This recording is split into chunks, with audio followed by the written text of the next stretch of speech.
I'll just read the news to you like I was Stephen Colbert or something. Earlier this month, Mount Sinabung in North Sumatra province erupted as authorities were allowing thousands of villagers who had been evacuated to return to its slopes, killing 16 people. Sinabung has been erupting for 4 months, forcing the evacuation of more than 30,000 people. Well, Mount Kelud, which is the new eruption, displaced 100,000 people, but has so far only killed 3, as far as I know. But I mean, these Indonesian volcanoes, ladies and gentlemen, are going to be the cure, let's say, for global warming. By the time, I mean, Mount Toba, 73,000 years ago, caused an ice age that lasted for 1,000 years. The next big Indonesian volcano will probably do the same, and it might be Yellowstone National Park. It could be in Latin America. It could be anywhere. The volcanoes tend to chill people out. You know, I mean, it's going to make global warming look like Rush Limbaugh pissing in a tin cup. He's not going to make any difference anymore, Russ. All of the trouble you've caused with global warming is gone now, along with your radio program and everything with it. You know, your boss, Roger Ailes, your pal, Bill Riley, Hannity, Combs, the whole Fox and Fox boatload is going down, and it's going to come straight out of the earth. Hot lava, ash, smoke, and more gas than you've had since Thanksgiving. Yeah. So what are you... Who are you talking to? Rush Limbaugh? I don't know. I mean, I've got to have some kind of... Rush Limbaugh? I mean, am I entitled to mention some astute journalist like that? 1 second you're saying, ladies and gentlemen, now you're talking to Rush. Oh dear, well, forgive me. For every once in a while, the slop comes to the top. And I feel like... What is reflecting on your... Huh? Oh, it's, you know what, you're getting a lot of... your screen on your glasses. A lot of what? You got to close your screen because your screen is reflecting on your glasses. My screen image is reflecting on my glasses? No, don't take your glasses off. Oh. I did.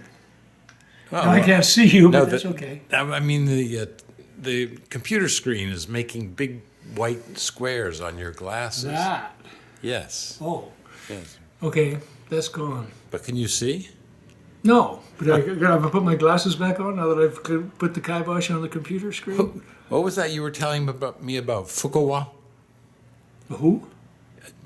Town in Japan, Fukuoka. Fukuoka. What happened?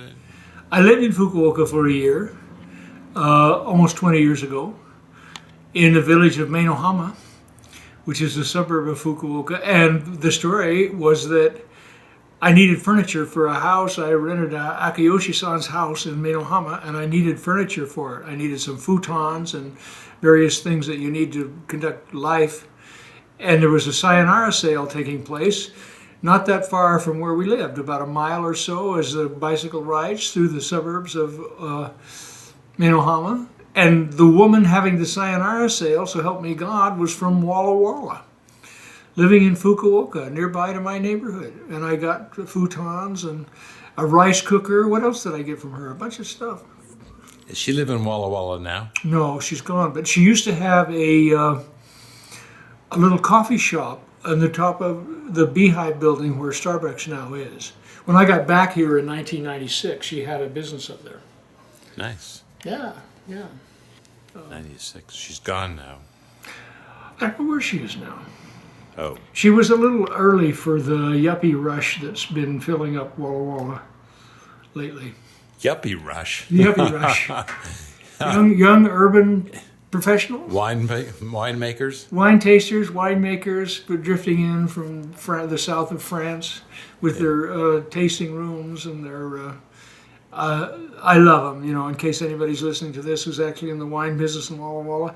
We owe a great deal to Rick Small and Gary Figgins, respectively of Woodward Canyon and Leonetti Cellars, because back in the 70s they started making wine here. When I moved to this town in 1978, there were 2 wineries here, Leonetti Cellars and Woodward Canyon. and now there are more than 100, and the place is borderline famous for wine and getting more famouser all the time. And we owe it to those two guys. I mean, they had a huge handle in it, a huge hand in it, not a handle. Yeah. Whose handle, anyway? He was a musician, a Mozartian musician. He may have even preceded Mozart. Yeah. And preceded the Duke. The Duke of Ellington? Well, but not by much. I'll tell you. I read a biography of Duke Ellington recently. What a great man, great musician, great handler of human beings. I don't know if you could, maybe, have you got editing capacity in here? That's what I'm about to say may not be suitable for YouTube. YouTube? Where are you going with this video? If not YouTube, then where? Walla Walla knows. Well, no. Oh, well, I won't say. I'll say something nice about Duke Ellington then. I mean, he said that keeping a band together like he did, he said, I do what scientists do in mental institutions. Because you just imagine it. You've got 20 musicians, all independent personalities, all individually talented, all with their minor or major vices and habits like drugs or alcohol or women. And you have to keep them all together and get them at a particular place and get them in tune and playing the same song. It's complicated, believe me. And Duke Ellington, he had a birthday party. Richard Nixon threw him a birthday party when he was 70 years old in the White House. Yeah. And Nixon sat down, so help me God. Nixon used to play the piano. He sat down and played some Duke Ellington's. Oh, he played Happy Birthday in G for Duke Ellington, and then they just had a party. I mean, can you imagine that? Richard Nixon and Duke Ellington living it up at the White House, celebrating Duke Ellington's mastery of the material. I think it's a terrific idea. I mean, it's talk about two great Americans, you know. Two of the greatest Americans. No, not two of them. Just two great Americans for different reasons. I mean, Richard Nixon was great because he proved that you can be a complete screwball and still become president. But he also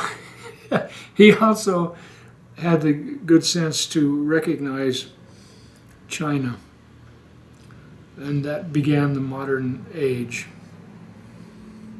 It allowed China to have some trade with the rest of the world. I mean, if you can't trade in the rest of the world, you starve. And after World War II, the Chinese starved for a long time. And it was unnecessary and unfair, unfortunate, criminal. I mean, I could think of a few thousand other pejorative adjectives to put on that. But Richard Nixon saw through all of that baloney. Plus, he was a master in his own mind of realpolitik, and he thought, I'll go recognize Mao Zedong and put some pressure on Leonid Brezhnev. Ha ha! Brezhnev will never forgive me. Ha ha! Kissinger, get on it. So they did. Yeah. I've been reading, actually, the book I've been reading recently is Auden's book about Shakespeare. Auden lectured on Shakespeare.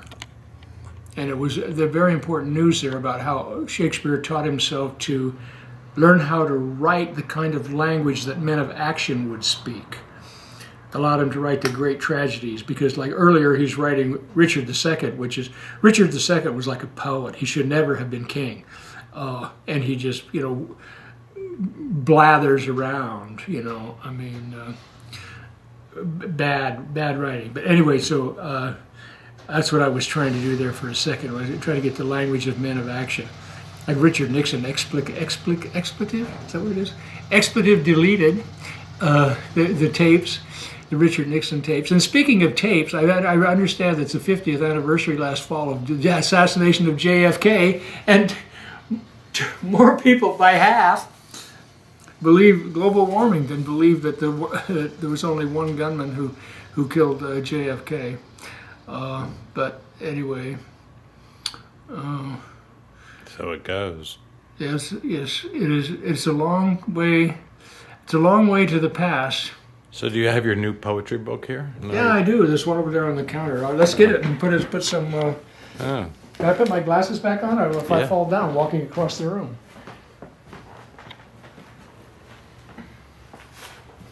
This. Where are you going now? Oh, I was. You following me around? What do you want me? Where do you want me? There's the poetry book. There's the book. So you're going to come back over here. I'll go back over here. Okay. Get the poetry book here. The hot seat. Eh? Hot seat. Haji Baba. The source. The source. And now that we've got to the source, we just as well get into the material. This is the first poem in the book, The Source. It's called A New Mayan Letter for Joshua and Jeremy. South of the border, the many borders, where rich Texas Cubans will erect walls for the poor to fly over on their way to heaven, though it may not be as heavenly as its proponents take pains to point out. It's been a long time since I was young, driven apparently to excess by roads that stopped at the water's edge, the border crossings, bearing the failures of bureaucracy. Get old or die are the only choices. But living beyond the means, act young, get real, make good second choices. The American dream is rattling the sheets of a population asleep in it. Without a frame, the picture goes on forever. Like this, forever. Whoa. Nice. Nice. We'll read the last one. Oh, well, the first poem and the last one. That makes sense. We're going to box this. That was a good choice. I mean, a good suggestion. The last poem in the source is called True Lies. True Lies. True Lies. Trail riding in late November up Blue Creek and on Clicker Mountain, the weather has the good sense to rain at night. By the time I learned what I need to know, it was too late to apply it. When I touch brandy and 4 Mile on the nose, my heart falls through my feet toward the center of the earth. I treat my horses as if I were a Comanche Indian, as members of the family, in other words.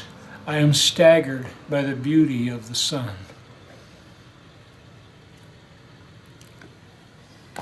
Nice. Yeah. Yeah. Can I put in a commercial? I mean, just as long as it's TV? not for Hillary Clinton. It's not. No, it's not for Hillary Clinton. It's for my book. It's on behalf of my publisher. Oh. Green Panda. This book is available from Green Panda Press in Cleveland, Ohio. Yeah. You can Google Green Panda and find them. The publisher there, his name is Bree, and we need all the readers we can get. You know what I mean? You know, because we're living in this sea of ignorance in the United States, and we need to like swim to the shore and carry some good news with us. Hallelujah! Okay. Hallelujah, brother. That's good. Yeah. Okay. All right. Thank you, Charles. Thank you. We'll catch you later.